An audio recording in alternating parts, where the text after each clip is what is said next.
సమాజ భావాలకు నిలువెత్తు రూపంగా కూడా ఎప్పుడూ కూడా మనందరికీ కూడా ఆయన గురించి ఆలోచన చేసినప్పుడల్లా కూడా మనందరికీ కూడా కనిపిస్తూనే ఉంటాడు. ఆయన రాజ్యాంగ హక్కుల ద్వారా, రాజ్యాంగ న్యాయాల ద్వారా నిరంతరం కూడా మనల్ని కాపాడే ఒక మహాశక్తిగా ఆయన మనందరికీ కూడా స్ఫూర్తినిస్తూనే ఉంటాడు.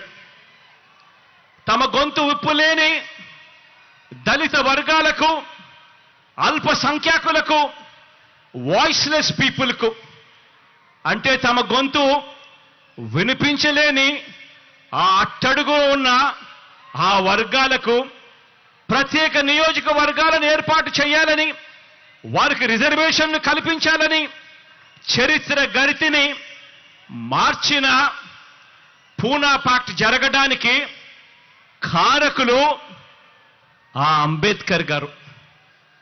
ఈరోజు దళిత జాతి నిలబడింది అన్నా కూడా, అల్పసంఖ్యాకులు నిలబడగలుగుతా ఉన్నారు అని అన్నా కూడా, రిజర్వేషన్లను కల్పించి ఒక్క తాటిపై వాళ్ళ నిలబెట్టే కార్యక్రమం జరిగింది అని అంటే అది ఆ అంబేద్కర్ గారి స్ఫూర్తి అని చెప్పడానికి గర్వపడతా ఉన్నా ఈరోజు.